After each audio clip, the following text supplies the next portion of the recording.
Hola amigos, bienvenidos a Sin Filtros. En esta emisión vamos a conversar con el doctor Roberto Salinas, director del Centro para América Latina de la Fundación Atlas. Con él vamos a tocar diversos aspectos sobre lo que está ocurriendo en México con el presidente Andrés Manuel López Obrador. ¿En qué consiste la llamada 4T o la Cuarta Transformación, que está basada en el deseo y la inspiración de acabar con la corrupción, con la disparidad social y también convertir a México en un país autosuficiente? Vamos a tocar otros aspectos que tienen que ver con la oposición en México, con el crimen organizado transnacional y con lo que se está haciendo a nivel de inversiones. Antes de darle la bienvenida al doctor Roberto Salinas, quiero por favor pedirles que se activen en nuestro superchat. Recuerden que para nosotros es muy importante su participación y si les gusta nuestro trabajo, regálennos un like. También quiero aprovechar para darle las gracias a todos los suscriptores de nuestra cuenta patreon.com/Venezuela Política. Muchísimas gracias por todo su apoyo. Bienvenido, doctor. Un gran placer tenerlo con nosotros. Muchas gracias por esta oportunidad.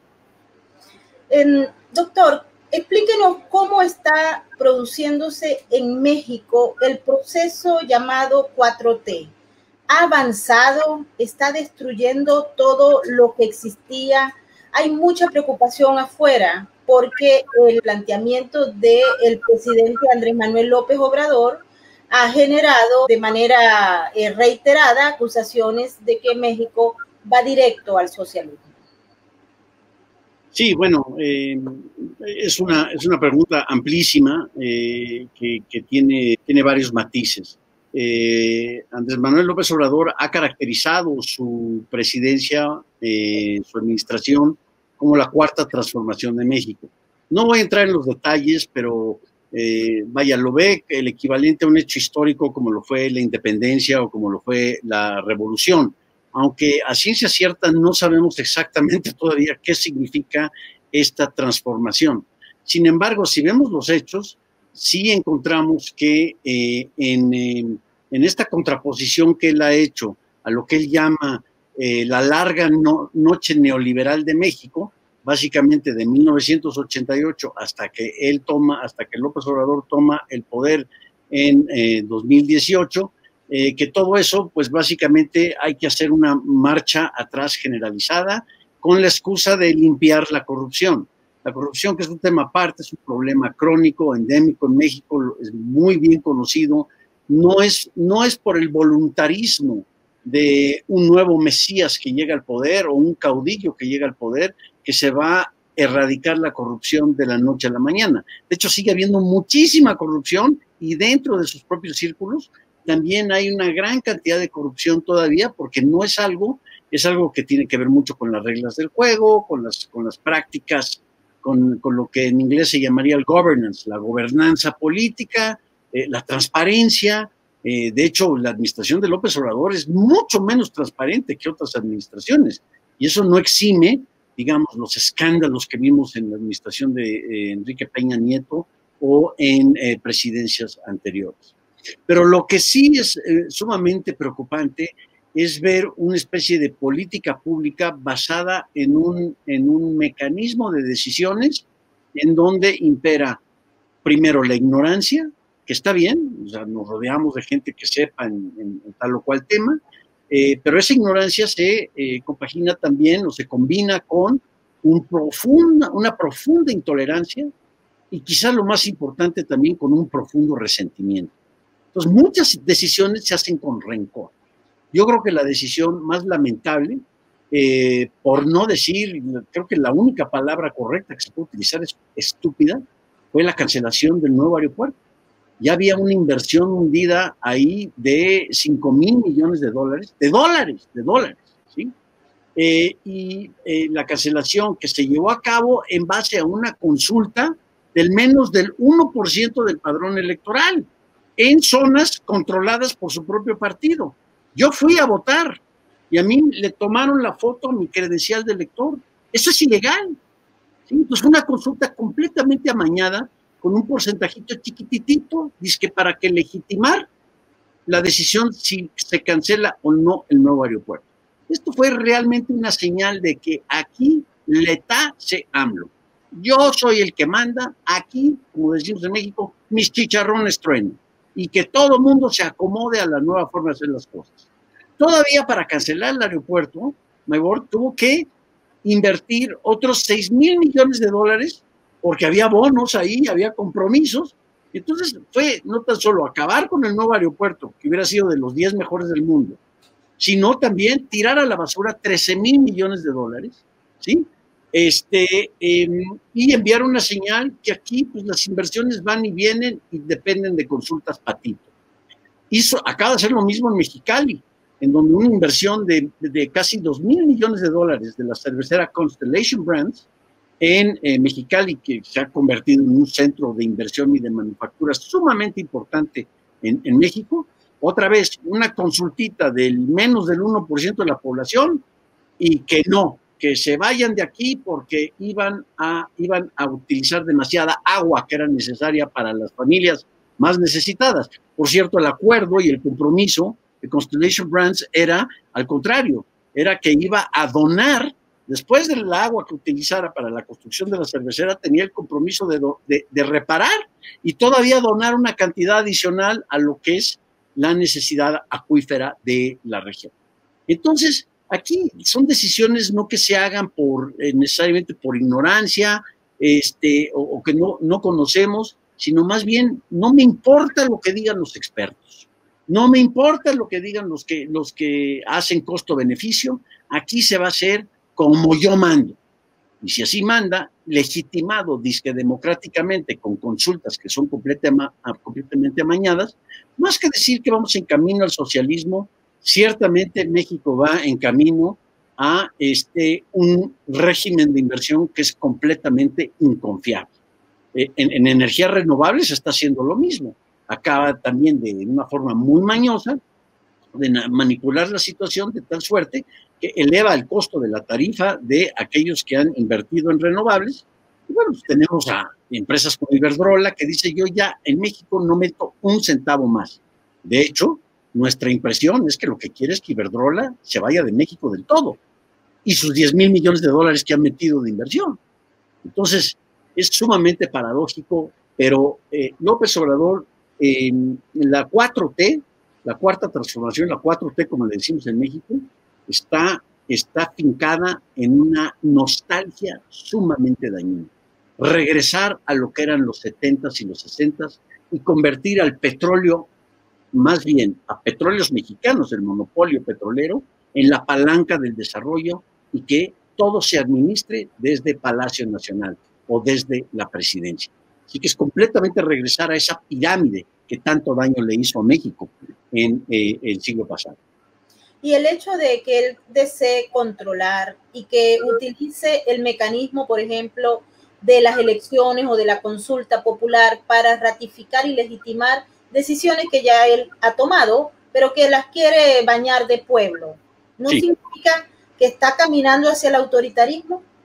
Totalmente, ¿no? Hay una beta profundamente autoritaria acá, justo con el surgimiento de la pandemia, hemos visto que pues ya el autócrata totalmente transparente, un poco como lo que ha pasado en otros países, incluyendo los Estados Unidos, ¿no? Se rehúsa a usar el cubrebocas, por ejemplo. No, yo soy más allá de todos los demás, yo me rehúso a usar el cubrebocas. Sigue haciendo sus reuniones y sus mítines, ¿no? Llegó a decir en una de sus famosas mañaneras, que son estas conferencias de prensa que da de 7 de la mañana a 9:30 de la mañana. O sea, imagínense ustedes un tweet de Donald Trump que dura 2 horas. Esto es lo que, con esto despertamos todos los días en México y se ha convertido en un púlpito para desacreditar, para polarizar, para dividir. El que no está conmigo está en contra mío. Así dice, así abiertamente ha dicho. Son los que no están conmigo son corruptos, privilegiados del régimen pasado, neoliberales, trataría de decirles pedófilos o inmorales o vaya, cualquier calificativo es el peor de los personajes en la historia es aquel que se opone a López Obrador. Entonces, esto que Ian Bremmer ha llamado la dicotomía de us versus them, ¿no? Nosotros contra ellos, lo único que hace es polarizar. No es el único país que está atravesando esta circunstancia, pero sobre todo, como bien dices, al bañarlo de pueblo, pero que realmente es una salpicadita, pero con eso se ampara para decir, esta decisión fue el pueblo y yo represento al pueblo. Es más, yo soy la encarnación de la voluntad popular. Es sumamente peligroso. ¿Qué va a pasar en el 2024, que hay elecciones presidenciales, y él dice, hagamos una consulta popular para ver si el pueblo quiere que yo siga? Y aquí ya se nos vino otro Hugo Chávez, otro Nicolás Maduro, se nos vino otro dictador, otro caudillo que pretende permanecer en la cima de la pirámide para siempre. Y esto, bueno, esto yo creo que es una bomba en potencia, porque hay varios factores que inciden en la materia, entre ellos el hecho que tenemos una relación comercial extraordinariamente profunda y extraordinariamente rica con los Estados Unidos. Es decir, no es un caso aislado. Y segundo, pues el petróleo representa 3% de la economía, no 80% de la economía, como le gustaría a López Obrador, ¿no? Sería mucho más importante ese dinero que tiró a la basura y que ha estado tirando a la basura, o que quiere ahora una refinería en Dos Bocas, o el Tren Maya.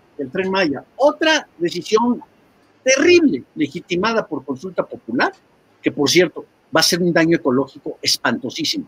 Yo espero que ahí esté Greenpeace parado en todo el tiempo, manifestándose que no puede hacer esta violación, ¿sí?, esta rapiña a la madre naturaleza, ¿sí?, en los manglares de la Riviera Maya, que son tan mundialmente famosos. Todo eso se acabó por el capricho de hacer un tren con la idea de que esto va a generar polos de desarrollo. Mejor meter gasoductos ahí, o mejor aún, invertir justamente en energías renovables, que van a ser mucho más sustentables, limpias y mucho más baratas en el corto plazo para toda la enorme expansión económica que ha tenido esa región. En fin, cada día amanecemos con una nueva decisión de esta naturaleza. Es bastante preocupante, doctor, porque cuando usted enumera esos elementos de no solamente la legitimación buscada a través de instrumentos electorales que por lo general no son tales, sino también el hecho de designar la agenda del día, la agenda de discusión a través de esas ruedas de prensa interminables donde prácticamente impone todos los temas a discutir en el país, el hecho de encerrarse, de llamarse el mismo Estado o el pueblo, son elementos que en Venezuela se vieron cuando inició Chávez el poder en el año 1999 y de ahí en adelante se impuso como regla de la dinámica política y no cambió. Hoy en día el sucesor de Hugo Chávez hace lo mismo y los aspirantes a suceder a Maduro en el poder hacen exactamente lo mismo, es decir, se impone como una dinámica política permanente dentro del sistema y en la medida en que eso va avanzando, también ahí se van los grandes capitales, las oportunidades de inversión y desarrollo y se va acabando con la economía de mercado. Efectivamente, y es una de las paradojas que aún con el efecto económico de la pandemia y el hecho que él, por ejemplo, decidió aplicar una política de austeridad, o sea, cero apoyos para la iniciativa privada, incluyendo la pequeña y la mediana empresa. No, aquí no vamos a regresar al pasado de privatizar las ganancias y socializar las pérdidas. Que con eso se amparó para decir absolutamente cero apoyos. Incluso hasta se molestó cuando el sector privado logró una línea de crédito del Banco Interamericano de Desarrollo para apoyar justamente a la pequeña y mediana empresa. No me gustan esos moditos que lo hicieron sin mi consentimiento y casi como que no le pedimos permiso al Tata para poder llevar a cabo algo que va a permitir sobrevivir a restauranteros, a dueños de tiendas de abarrotes, a la señora que tiene la tiendita de la esquina, a todos estos pequeños, micro y medianos negocios, que es lo que sostiene la economía mexicana. Pero quiero regresar nuevamente al diferenciador fundamental, porque si bien parecería que está siguiendo el mismo playbook, ¿no?, por decir, el mismo patrón o la misma receta de Chávez en Venezuela y de otros populistas, aún así Eh, eh, Creemos que aquí hay una camisa de fuerza, no necesariamente infalible, una camisa de fuerza muy importante que es la relación comercial con los Estados Unidos. Porque después de casi 30 años de tratado de libre comercio con los Estados Unidos y ahora el recién ratificado tratado México-Estados Unidos-Canadá, el USMCA, pues aquí estamos hablando de que hay cadenas productivas y hay supply chains que van desde Alaska hasta Tuxtla Gutiérrez. Está profundamente integrada la economía mexicana con la estadounidense. Y meterle un cortocircuito ahí desataría una ola de desempleo que sería, yo creo que la mayor en la historia de la humanidad que se pudiese ver. Y el problema migratorio con una frontera tan porosa, aún con la pandemia y el cierre de la frontera, cuando tenemos a ciudades en donde ya es indistinto si uno vive en Nogales, Sonora o Nogales, Arizona, en Laredo, Nuevo Laredo, en Tijuana o San Diego, que están profundamente integradas. Hay americanos que viven en Tijuana y trabajan en San Diego, mexicanos que viven en San Diego que trabajan en Tijuana, y así se va uno por toda la frontera. La dinámica ahí es de un mercado común que se ha generado. Ahí todos los factores de producción. ¿Le vamos a poner un alto a eso? Yo no quiero pensar cuál va a ser el cortocircuito. Y el problema de seguridad nacional y político, que si bien una cosa es Venezuela, no por desestimar Venezuela, ni mucho menos. Tenemos varios aquí que se han refugiado, queridísimos amigos y grandes mentes, que aun cuando tienen diferencias de opinión en tal o cual tema, por lo menos están advirtiendo cuidado con lo que ha pasado. ¿Sí? Pero aquí son 3,000 kilómetros de frontera y quede Trump o quede Biden, quede quien sea, simplemente no se puede tolerar. Ya no somos los distant neighbors del que se hablaba en los 80s. Más bien vivimos en un ambiente de frontera sin fronteras. ¿Sí? Y así se piensa en Arizona y en Sonora. Así se piensa en Chihuahua y en Texas. Así se piensa en Coahuila y en Texas. Y etcétera, en toda la frontera. Entonces, el otro tema también es que durante las épocas de los 90s, que vimos los populismos en Argentina, en Venezuela y en otros lados, tenían la gran ventaja de los altos precios de los commodities. México ya no es una economía de commodities, porque nuevamente, gracias al comercio exterior, está enormemente diversificada. ¿Sí? México exporta más de $1,000 millones en manufactura diarios. O sea, imaginemos esa cantidad. Quien decía que un país subdesarrollado no puede competir en igualdad de circunstancias con los países desarrollados, es falso. Y ahí está la prueba, ya están hablando los hechos. Pues yo creo que estos factores no sabemos qué va a pasar si seguimos con esta profunda beta autoritaria o querer estatizar toda la economía. Una cosa muy clara, por ejemplo, López Obrador quiere cancelar la reforma energética. Pero ya hay compañías como Shell, como Repsol, varios mexicanos también, que le invirtieron no cientos, no millones, no cientos de millones, miles de millones de dólares en exploración en aguas profundas y ultraprofundas en el Golfo de México.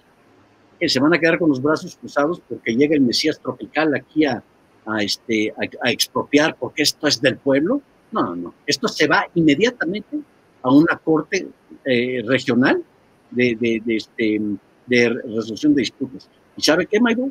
Van a perder. Como iban a perder cuando se trataron de negociar los contratos de los gasoductos con los canadienses. Van a perder. Entonces, si vamos a jugar con las reglas del juego del comercio mundial, pues nos tenemos que atener a esas mismas reglas del juego. Y en vez de inspirar desconfianza con estos voluntarismos y estos caprichos, esta intolerancia y este resentimiento, debería más bien de adoptar la actitud que han hecho otros llamados socialistas vegetarianos o izquierda inteligente, porque aquí no es de izquierda o de derecha, es de sentido común. Si en Uruguay Tabaré Vázquez decía queremos impulsar la inversión y llega el nuevo presidente Luis Lacalle, que por cierto creo que es digno de muchísima admiración, y dice exactamente lo mismo. No estamos peleados con lo que es la base de la prosperidad. Podemos tener diferencias en la periferia y ahí nos podemos pelear y decir que sí, que los impuestos, que cuánto vamos a hacer en términos de distribución para los que menos tienen. En eso podemos tener diferencias, pero no en lo que es la base, el comercio, la estabilidad de precios, los derechos de propiedad, Los contratos los contratos no pueden estar sujetos a la voluntad popular del menos del 1% amañado. Si no, pues la justicia queda, si yo mañana considero que debemos quemar a todos los que no le van al equipo América de fútbol, pues ahí está, hagamos una consulta popular, a ver qué dice el pueblo noble y sabio y bueno. No, esto sería el acabose. Para eso está la justicia y las reglas generales que apliquen todos, y no al capricho o al voluntarismo del momento. Sí, a nosotros en Venezuela, y disculpe que le insista con esto, Hugo Chávez entregó contratos a las grandes transnacionales y posteriormente la nacionalizó. Y eso se llevó al cielo y hoy en día estamos a punto de perder prácticamente el capital más grande que tiene Venezuela en los Estados Unidos, como es Citgo, porque justamente el CIADI otorgó a las grandes empresas como Conoco, Cristalex, que fueron expropiados sus bienes en Venezuela y hoy en día se están perdiendo todo. Ojalá en México no ocurra esto. Pero doctor, quería que me explicara también un aspecto que es sumamente importante y es la relación que tiene el crimen organizado transnacional con el Estado como tal.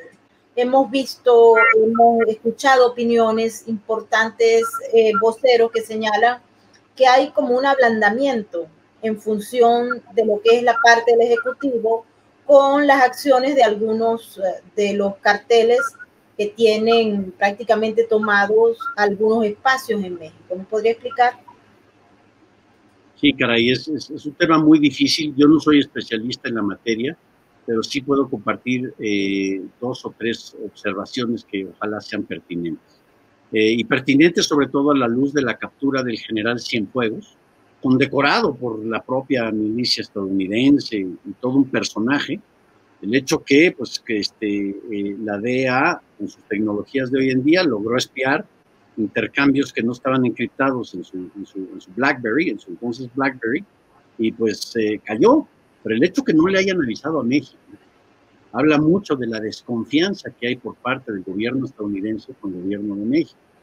Porque lo natural hubiera sido, oye, tenemos esta evidencia y tu general aquí condecorado y todo, y muy respetado, pues resulta que es una parte toral del crimen organizado y que está protegiendo a los Beltrán Leiva contra el cartel Nuevo Jalisco y con todas estas, con todas estas guerrillas internas en donde se están acribillando. La gran cantidad de muertes de los que ustedes escuchan, esta sangre y las decapitaciones, y la razón que Trump habló de los bad hombres y los violadores y los narcotraficantes, todo eso son ajustes de cuentas la gran parte es ajuste de cuentas entre gente que está metida en el crimen organizado. Recientemente el cartel Nuevo Jalisco, conocido por ser el más violento que ha existido en la historia de México, eso ya es hablar muchísimo, trató de asesinar al jefe de la policía en el mero corazón de la Ciudad de México. Eso fue algo increíble, increíble. Que el alcance del crimen organizado ya esté a la vuelta de nuestras esquinas, literalmente, pues sí da mucho que hablar y muchísimo temor. Y de cómo han organizado el equivalente a un estado paralelo. Como bien dice Maybor, hay ciertas regiones en México donde simplemente no se puede entrar si no tiene el permiso previo. Es más, cuando López Obrador fue a visitar a la mamá del Chapo Guzmán, perdón, don Joaquín, como dice él, perdón, porque dijo que no le podía, se disculpó con el Chapo por llamarle el Chapo. No, es Joaquín Garza Loera, ¿no? Cuando fue a visitar, se tuvo que pedir permiso por parte del Estado Mayor Presidencial o de la Guardia Nacional para que pudiesen entrar al territorio. Y así pasa. Ahora, ¿qué ha pasado? Es que también varios de estos grupos de crimen organizado se dedican a la extorsión ya como un modus vivendi.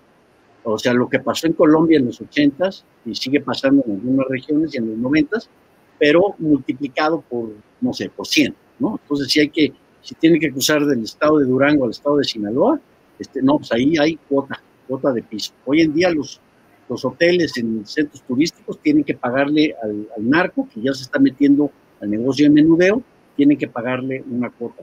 Y ahí es, o pagamos cuota, o las consecuencias, pues ya sabemos cuáles son. Pues que puede que un niño mío acabe decapitado, como una señal justamente para que paguen su cuota. Entonces, vaya, esto sí se habla, yo no hablaría de un Estado fallido, sino de ciertas regiones fallidas.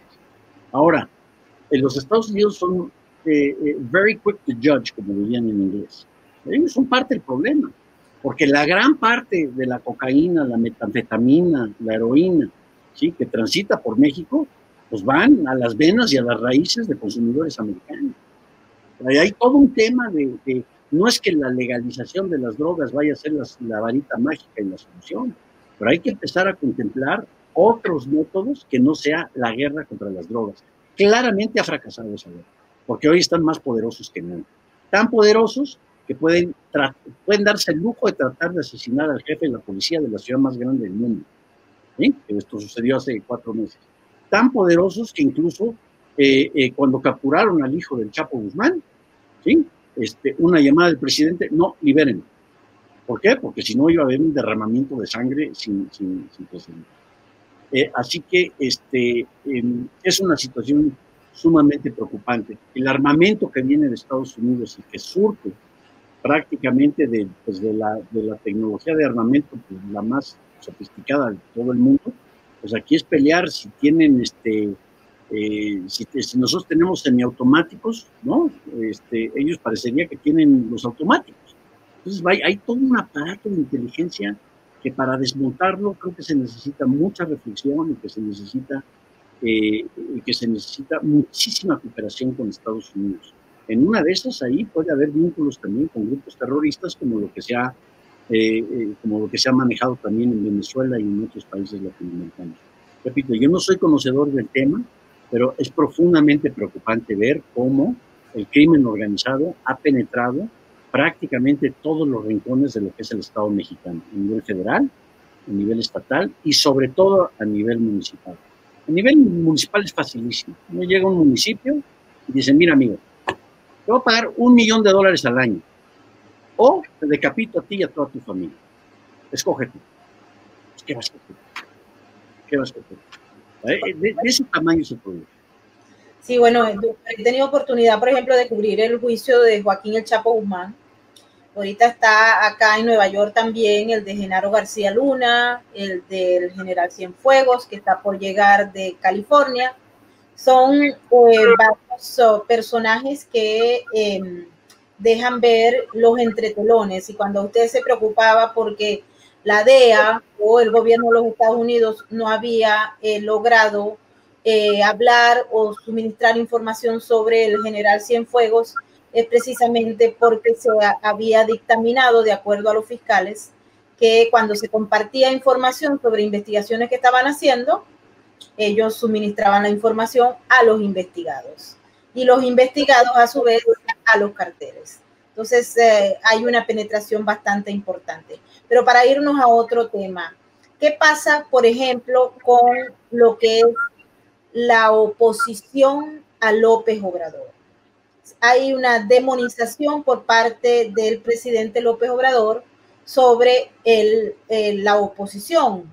No solamente las cataloga de corruptas, pero las está demonizando, y también vemos con preocupación que está tomando acciones para que cada vez sea menos posible operar como opositor. Un tema sumamente preocupante en ese sentido. No tanto que la actual administración esté evitando que surjan oposiciones, sí hubo una manipulación para no darle el registro al partido que quería poner Felipe Calderón y su esposa Margarita Zavala. Ella de por sí es una política, independientemente de su matrimonio con Calderón, una política reconocida, con una larga trayectoria política en México. Eso sí se puede, digamos, explicar en términos del revanchismo, el terrible revanchismo que impera dentro de la administración.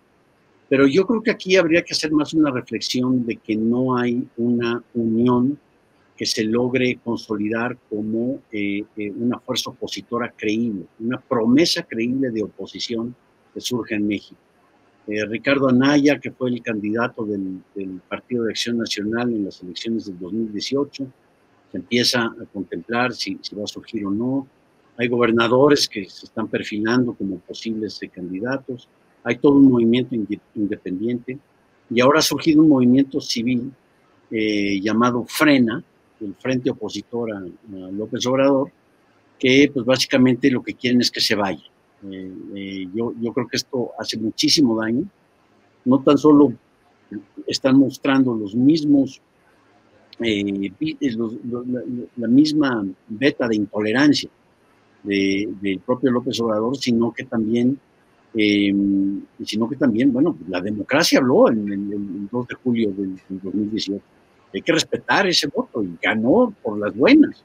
Y fue avalado por la Corte del Tribunal Electoral. No podemos hacer eso.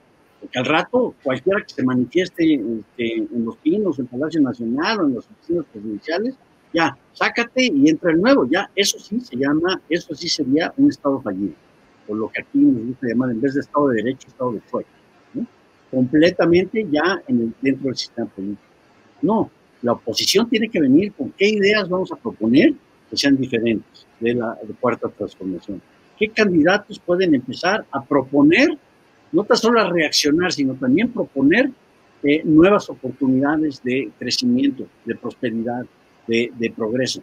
Creo que nos ha faltado mucho liderazgo en esa materia, porque parte de lo que pasó en Venezuela también, lo que ha pasado en otros países, se captura el discurso público y todo rodea alrededor de López Obrador. Y todo el día, desde las 7 de la mañana hasta las 11 de la noche, hasta en los partidos de fútbol estamos hablando de López Obrador. Y él está como que en todo el consciente y el inconsciente colectivo todo el mundo. ¿Por qué no pensar, bueno, qué vamos a hacer de cara al 2021? Son elecciones fundamentales. Repito, a mí me sorprende el nivel de aprobación, dado el terrible daño económico que ha hecho la pandemia, y ahora le añadimos el terrible daño económico que ha hecho López Obrador en generar una y otra señal de desconfianza, de que aquí prácticamente nos está diciendo, yo no quiero, quédate con tus inversiones y quédate en tu casa, yo no quiero que estés aquí. El señor ha salido una sola vez, México siendo un país tan enormemente ligado a lo que es el comercio nacional, y fue una sola vez porque pensamos que al único que sí lo respeta y al único contrapeso que respeta y le tiene cierto miedo es a Donald Trump. ¿Sí? Y más a Donald Trump que el presidente de Estados Unidos. A ver qué pasa si es que gana Joe Biden. Pero vaya, de todas formas, esta cuestión insular, interiorista, de no salir al mundo, se vio incluso en su discurso en las Naciones Unidas, que fue causa de risa en todo el mundo, hablando del avión presidencial que rifó y que también además va a vender. O sea, ¿quién en su vida ha escuchado de que se rifa algo y después de rifarlo, supuestamente ya le pertenece a alguien? ¿Qué creen? También lo vamos a vender. O sea, verdaderamente este señor se cree que la realidad se tiene que adaptar a lo que él dice y no él adaptarse a la realidad. Y yo creo que ahí eventualmente va a haber un cortocircuito. Ya lo está viendo.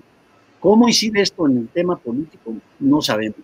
Lo que sí es que ¿dónde están esas facciones y esos líderes? Tenemos un episodio electoral importantísimo en México en junio del año entrante. No tan solo los diputados, sino varias gubernaturas que están en juego. ¿Y qué estamos viendo en esos estados? No estamos viendo una coalición que se una con un solo candidato. Estamos viendo que cada quien quiere ser el gobernador. Cada quien quiere ser el caudillo en su región. Entonces se dividen. Los divide y vencerás. Es justamente lo que está haciendo Morena en una forma pues, políticamente sumamente inteligente. Es una teoría de juegos, pero un ajedrez magistral el que están jugando. Nos quitamos el sombrero ante eso. Lo repetimos. López Obrador ganó con una mayoría aplastante, demostró que no hay necesidad de segunda vuelta en México. El debate de la segunda vuelta se acabó, porque se mostró que en una primera vuelta puede quedar uno con más del 50%. Así que eso hay que respetarlo y hay que darle mérito en ese sentido, de que ha desaprovechado la oportunidad para incluir y para subir a todo México, en vez de gobernar para los 30 millones, somos 120 millones de mexicanos aquí, somos 120 millones. Así que hay varios que no votaron por López Obrador. Fueron 30, 35 millones que están hoy a favor. Pero that's it. Entonces, ¿Dónde está el líder que pueda decir, que pueda tratar de enamorar el alma, la conciencia, recapturar la esperanza en un futuro, ¿sí? De que debemos no mirar hacia los 70, debemos de mirar hacia el 2050. Y esa es la esperanza. México sigue siendo un país sumamente joven. Tenemos edad promedio de 25 años de edad. Estas generaciones millennials y Gen Z, como les llaman, eso es justamente lo que el político tiene que tratar de capturar y que vaya mucho más allá de que yo te voy a repartir un ingreso básico o yo te voy a dar tal o cual renta mensual. Oye, no, ¿dónde están los temas de innovación, de movilidad social, de oportunidades? Distribúyeme una oportunidad de crecimiento. Esto no es asunto político, es ya un lema en la boca de todas las madres de familia, los informales, los taxistas, cualquiera que trabaja todos los días en México. Déjame trabajar sin esa extorsión que implica la enorme carga burocrática y el que dice no, mañana o no se puede. ¿Dónde está el líder político que puede enamorar a estas generaciones con esto? ¿No? Que nazca de abajo hacia arriba y no como el tecnócrata de arriba hacia abajo. De alguna forma estamos pagando el precio de la soberbia tecnocrática, ¿sí? Que imperó en el pasado y que lamentablemente pues también se contaminó de los casos de impunidad y corrupción, como los sobornos de Odebrecht y toda la corrupción que imperó en esas reformas estructurales. Pero bueno, ese ya es tema para otra conversación. Definitivamente que aquí hay un esfuerzo por Morena por monopolizar los espacios políticos, pero también hay una falta de liderazgo que pueda unir al resto de la oposición en un solo frente. En su escenario más corto, ¿cómo ve a México? Particularmente con los cambios que se están dando tanto en América Latina como aquí mismo en los Estados Unidos. Caray, pues interesante la pregunta. Mire, yo creo que eventualmente va a haber un choque fuerte con el gobierno estadounidense, porque quién sabe qué vaya a pasar cuando el general Cienfuegos llegue al District Court de Nueva York y empiece a declarar y empiece ahí a divulgar varios secretos de Estado. Eso es algo muy serio. Por otro lado, yo creo que en materia económica también enfrentamos un reto mayúsculo. Ya no hay la inmigración ilegal o la informalidad como válvulas de escape que lo ponen en el pasado. Lo único que está sosteniendo ahorita algún grado de paz civil son las famosas remesas, que por cierto López Obrador presume. Las remesas en México han aumentado un 35%. Pues claro, ¿sí? Porque es el tío del primo de mi abuelita, que vive en Chicago, pues que ahora en vez de mandar $100 al mes, tiene que mandar $300 al mes. Entonces, al contrario, el hecho de que hayan aumentado las remesas es un signo que las cosas están de la patada aquí, y que, a Dios gracias, tenemos ese lifeline, tenemos hay políticos que les encanta. Yo voy a usar las remesas para construir puentes y hospitales. Amigo, no es dinero tuyo, es de la tía, de la abuelita, del primo. ¿Sí? No es propiedad privada. Y yo se lo mando a través de RTM, o a través de PayPal, o a través de Western Union, se lo mando a mi familia. Menos se lo voy a dar a un burócrata nalgón que piensa que con eso se puede congraciar con la sociedad en donde quiere ser el presidente municipal. Así que es un tema sumamente serio, porque va a haber un momento también por la propia dinámica de Estados Unidos en donde se acaban esas remesas, o donde, ¿sabes qué? Tía, ya no te puedo mandar 300, ahora le tengo que volver a bajar a 200 o a 150. ¿Qué tal si yo pierdo mi empleo en Estados Unidos? Se acabaron las remesas.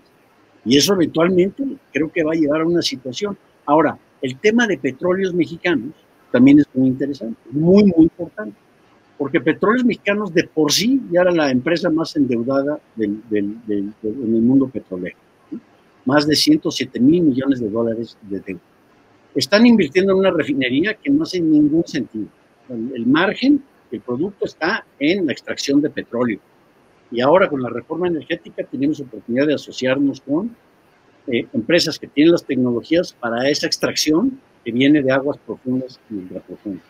Bueno, eso quiere echarlo para atrás López Obrador. Eventualmente o Pemex se va a ir a la bancarrota o va a tener que rescatarla el gobierno. Y Pemex, como dirían en Estados Unidos, is too big to fail.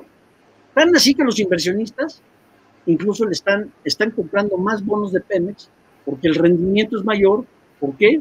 Porque el riesgo es mayor. Pero mientras sea too big to fail, y que el gobierno la va a rescatar, pero en ese momento México pierde el grado de inversión. Y en ese momento el tipo de cambio se nos va al 100. Y como bien dijo un presidente que sufrió las mismas consecuencias, presidente que devaluó, se devaluó. Así que ahí hay otra bomba de tiempo que ver yo creo que en el 2021 va a ser un año de reckoning, como dirían en Estados Unidos. Va a ser un año en donde ahora sí me tengo que conciliar con la realidad y qué es lo que voy a hacer. Doctor, muchísimas gracias por estar con nosotros en Sin Filtros. Claro que sí, encantado. Y bueno, muchísimas gracias a todos ustedes por haber participado en nuestro super chat. Recuerden que para nosotros es muy importante todos sus comentarios y si les gusta nuestro trabajo, regálenos un like. Nos vemos en nuestra próxima emisión. Muchísimas gracias.